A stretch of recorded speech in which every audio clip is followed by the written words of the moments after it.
keynote speaker, Katherine S. Olsen, is living proof that brilliance and humor can absolutely coexist.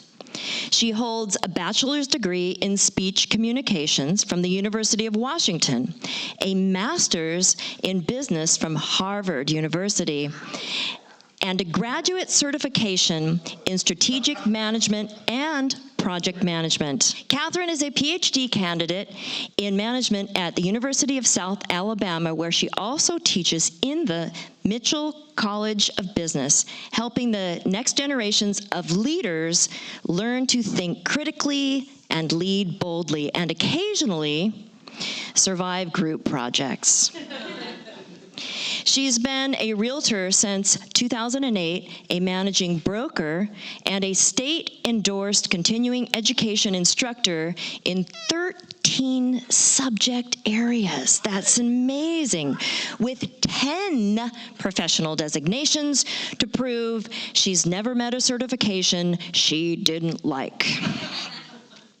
Before her career in real estate and academia, Katherine spent over 20 years as a competition dog trainer, and even reached the national ranking one of those years. But perhaps her most legendary victory, winning a taco eating contest at age 16. It just goes to show determination, discipline, and maybe a little chaos have always been part of her formula for success. Please join me in welcoming the brilliant, fearless, and delightful human, Katherine S. Olsen. Thank you. Thank you so much. When my daughter was about 6 years old, for Christmas one year, I decided that she needed all of the educational gifts that I could find. She was a very precocious child, kind of like her mom, and she started school when she was about 19 months old. That's how early she wanted to be a learner. And so this Christmas came around, and she opened the first gift, and she said, "Yes, something to make me smarter." And then came her turn again, and she opened the second gift, and she said, "Oh, something to make me smarter." And then she opened the third gift. Now, keep in mind, she's only 6, and she went, "Oh, smarter." So today I'm going to give you something to make you smarter. So all together, just be like, "Yeah, something to make me smarter." Yeah, something to make me smarter. I can't help but sound a little bit academic when I talk, and I apologize for that in advance because I don't mean to. The reason that happens is when I started in my PhD program, I was told that my writing and my speech sounded too much like a practitioner and not enough like a smart person, like an academic. And so I had to completely change the way that I wrote to match their style, and it's a little bit hard to code switch and go back and forth. So please bear with me. What I want to talk to you today is a way to run your business without the calls, notes, and Pop-Bys. I think if I have to do the same thing at 10 in the morning every Tuesday for the rest of my life, I'm just going to stab myself in the eye with an ice pick right now. I can't handle it. I want more variety. I want more dopamine, I guess is what it is. I need something else besides someone to tell me that I have to do the same thing every time. Now, I was in a conference recently, and there was a woman that said, "I have all of the tools. I have everything that I'm supposed to do. I just can't make the link to do it." And the speaker said, "Well, you just need to be more disciplined. You just need to do all of the things. Just make yourself." And can anyone relate to the frustration that I felt when I wanted to kick him in the shins really hard? What we need is just a different way of approaching this. And that became kind of the theme for my PhD project. So what I'm going to be sharing with you today is a little bit of that project. I decided that I needed to study social capital. And the reason that this became really important is because as a broker with 17 years experience in my own business, I am a connector. I connect two people that otherwise would not know each other. The role of a broker is really important. It's so important that brokerage businesses account for 22% of the gross domestic product in the United States. Billions of dollars. There's 5 major brokerage industries. We have insurance, real estate, property management, financial planning, and mortgage lending. All of those 5 brokerage businesses, they are not hourly paid employees that handle these brokerage businesses. The reason for that is that they're complicated transactions that have a lot of moving parts, and you really don't want the person to get paid until they're done. Otherwise, you're going to pay for your house, and you're going to pay twice as much for all of the work that the broker makes up to do on the way, right? So you want them to be efficient, and the efficiency is using a brokerage model. So when we talk about social capital inside of brokerage businesses, that was my focus of my study and focus of my sample. What I was looking at is how are these brokers building these relationships so that the people want to give them business, especially want to give them repeat business.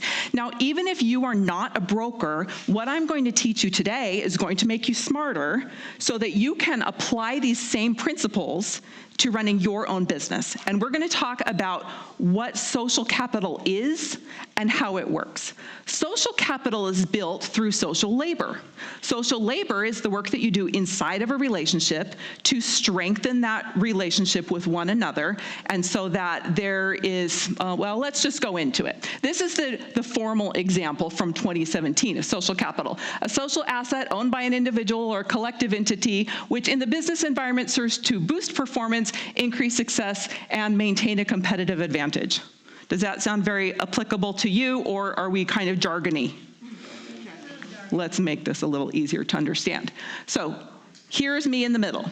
I am in the red. Everyone else is in the blue. That means you're all Republicans, and I'm not, right? Or the reverse. You're all Democrats. I'm like, okay, red and blue. But people laugh because when I talk about politics, they say, they'll ask me about my political party, and I say, well, I'm a social capitalist, and they're like, how dare you? Either if they're on the one side, they're like, you're a socialist. On the other side, they're like, oh, you're a capitalist? I'm like, neither one of you know what that means, so let's just stop fighting. Okay, so social capital, when I talk about who owns it, it can be built at all these different levels. The individual level, dyadic level, means 2 people. The group level is more than 2 people, but not necessarily the organizational level. And then we have the organization, society, or among different levels. Multi-level means it can exist, maybe the individual built it, but it belongs to the organization. Like someone doing a really great thing, and then now you like that church or politician or sports figure or whatever because of the actions of this one person. Okay, so it can happen at multi-levels. Now, see this network over here? We've got me in the middle, and then I've got a group of people that I'm connected to. And then some of them are connected to other people. Now, the people on the outside of the group, I can't get to them directly. I have to go through another person to get to them. That's brokerage. When a broker connects 2 things or people that otherwise would not be connected. Can you imagine if you didn't have real estate agents brokering homes and you wanted to buy a house, what would you do? Just go knock on the door? Do you want to sell your house? No. Do you want to sell your house? No. Do you want to sell your house? It would take forever. So brokerage serves to improve the process. It reduces the search costs, time and money that it takes to find what you're looking for. So when we're talking about social relationships, this also happens when we are social brokers. We can connect people that are otherwise unconnected. Let's take a look at this framework then. Sorry for the slide. This is just an artifact. This should be in line, but you guys can just pretend that you can see it really well. When we have social labor on the one side, I'm going to give you a list of social labor activities at the end, and then also, if you want a more detailed list, please text me and I can send it to you tonight. When we perform social labor, we'll get into that more later, it does one of 3 things. It can either strengthen our position in the network, which you saw on the previous slide. It can deepen our relationships, so you're basically making those lines thicker, less breakable. Or it can increase our shared systems of meaning. Picture when the Kraken, for example, were starting their hockey team. And there's a huge sports space in Seattle that already they're the 12s. They vote for the Seahawks. You look at how many people rallied around the Mariners this year. We've got a great sports fan base. So if you have a new sports franchise and you want to access the social capital that already exists in the Seattle region, at the society level, you want to do things that will immediately increase the shared systems of meaning. It might mean that the Seahawks and the Mariners get kind of mad at you because now their dedicated fans are spending money on your franchise instead of theirs. But really, hockey goes all the time, and it's way funner than baseball to watch, right? So why would you not switch? So when we talk about shared systems of meaning, think of the ways that you can picture a sports fan signaling to another potential sports fan that they might be a fan. You've got the clothing, you've got the slogans, you've got the weird songs, you've got the hats, the game day, whatever, right? All of the things that are shared systems of meaning inside of that context. So now these arrows here, this is a theoretical model, so it's a little bit academic. Sorry about that. It's not pretty colors. They don't believe in color. That was the number one thing that I was the most disappointed about when I started, is that their models were so hideously ugly. So I apologize for that. But then we've got all these arrows here in the middle, and it looks kind of messy, but what that means is that our network could affect our bonding social capital. That's how strongly we feel a part of the group. Our bridging social capital, which is us linking one group to another, or linking social capital, which is how the relationships works between someone that is maybe an employee and the boss. So it's in this chain of command in the same organization.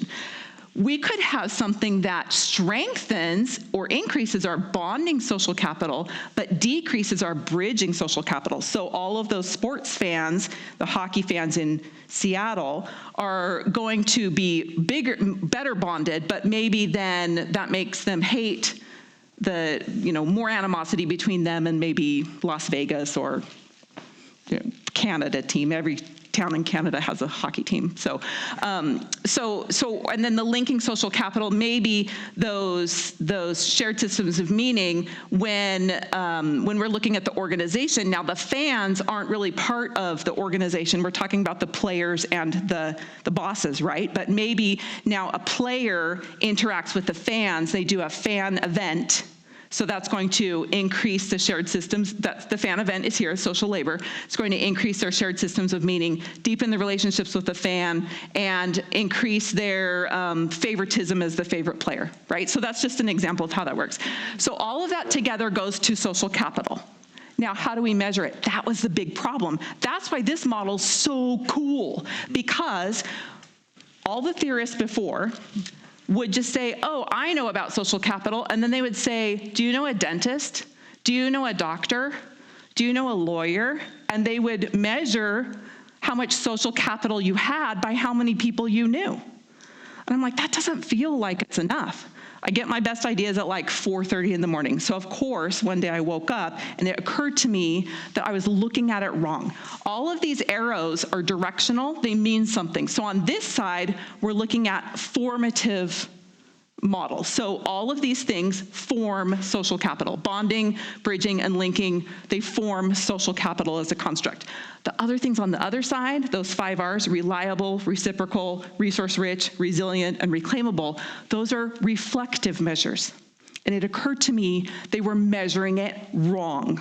And what I needed to do was come up with a way that I could measure social capital and analyze it in a scientific way using scientific analytical statistical tools that I could then take a look at these 5 things with a survey.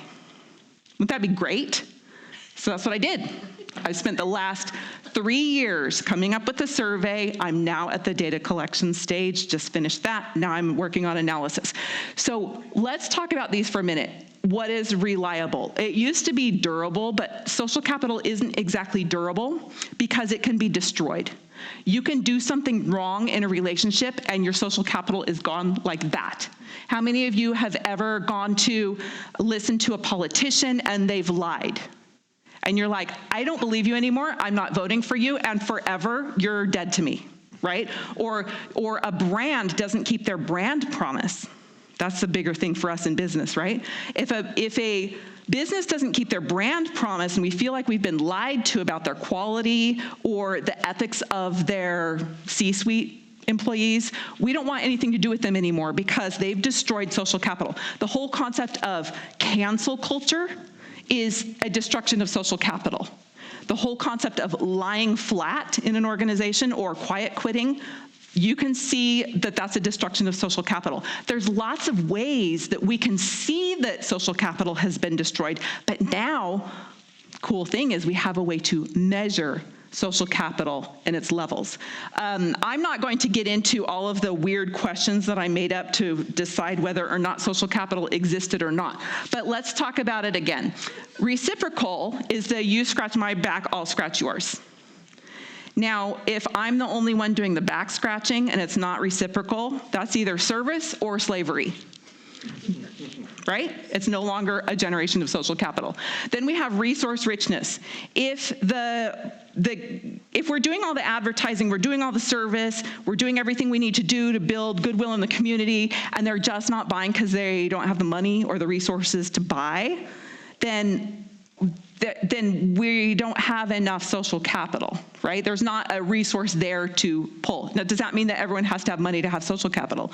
No, because there's plenty of examples in the history of our world where people have been completely devastated, wiped out by whole communities, wiped out by hurricanes or tsunamis or other natural disasters, tornadoes, well, you name it, where the community then bands together, puts everything together, and they lift each other up together. That's an example of social capital. So now let's look at, is it resilient? Resilient is, does it bounce back when it's been damaged? Can I go apologize to you for hurting your feelings, and we can work on that forgiveness and then build that relationship again? That's a resilience of social capital. And then also, is it reclaimable? This is what I was most interested in, because in family business, which by the way is 65% of the businesses in the United States, in family business, what I wanted to know is, if the social capital is built by the parent, is it inheritable to the kid? So in real estate, that means if I work really hard to build my business and my book of business, and then I want to retire to Florida where it's sunny all of the time, but I don't know about the hurricanes. And I, by the way, I've been to the Gulf Coast like 30 times trying to finish my PhD, and I haven't seen any alligators there. I kind of doubt that they exist in real life. So, it's like a mythical creature at this point. So I'm looking at, is it reclaimable?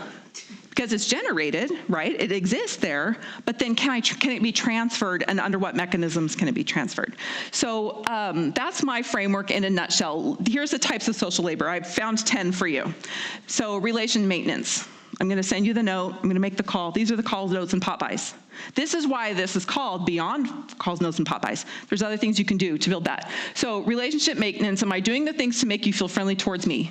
Bridge building labor. Am I connecting you with another person? I'm making the introduction. I'm making the connection. I am finding out what your pain point is and then sending something to you to resolve it for you without even you asking. Emotional and empathetic labor. And am I there for you when you have a loss? Community care labor. Am I there helping with the PTA or helping with a church picnic? Or I have a story about church picnics, though. Do you guys want to hear it right now, or you want to wait? Wait, okay, I'll finish this. Remind me, because I think you'll think it's funny. Okay, so we've got the community care labor, then the reputation and trust labor. Am I doing what I said that I was going to do on time and as promised? Then we've got the cognitive or knowledge sharing labor. Am I building you up because of things that I know, or am I withholding that in a stingy way, Grinch style, so that I win over you? That's not very social capital-ish of us. And then we have the social cohesion labor. Am I doing what needs to be done to build up our group and to make our group have an advantage and increase our social bonds together? And then the institutional or structural labor. Am I doing what needs to be done to stabilize the position of everyone inside the social group? And then restorative and repair labor. Am I making those apologies when needed? Am I saying sorry? Am I owning up? Am I realizing what needs to be done in a timely way and making those repairs before the relationship is completely destroyed? So here's a little bit more about me, just in a more visual way, because that's the fun part. You guys want to hear my story now about? Yeah. Okay. It's about 32 years ago. I was at a church picnic, and it's 4th of July. They decide to have a watermelon eating contest, and I've never met a food eating contest that I didn't decide to win. So we all sit down to this picnic table, and there's 3 of us in this watermelon eating contest, and I'm in the middle, and I decide I'm going to win no matter what. So they said, okay, well, they have these paper plates, and each 3 pieces, piece of watermelon on each plate, and they say, well, when we blow the whistle, then you can start eating the watermelon. They didn't say no hands, which was their mistake. And I think that I shouldn't be blamed for what came next. They blew the whistle, and I instantly grabbed the pieces on each side of me, put them back, and then I ate my piece. I don't know why they didn't even try to eat their pieces of watermelon. Of course, I'm the winner. So that's my church picnic story. Never fight against me with a food eating contest. I was not a kid anymore. My age started with a 2, so let's just say it. I'm embarrassed that I wasn't half the age that I was, because one of them was a 10-year-old kid, and my prize was I had to eat the rest of the watermelon by myself. They didn't like that very much. So that's me in a nutshell. I thank you so much for your time, and I hope that you did it. Are you guys smarter? Did you learn something that made you smarter? Good. Then we won today. Everyone won. So thank you so much.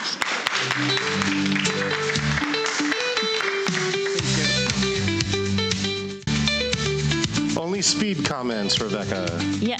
Do we have time for speed comments? Super speed comments. We have about a minute and a half of speed comments. Adam has one here too, right? Okay, Adam has one. Oh, Adam, do you want to go comment? first? Okay. Oh, you don't? Okay. Adam, The other Adam has a comment. Oh. Story at the very beginning, fantastic. What year did it happen? What's the name of your daughter? And can you bring us to that place?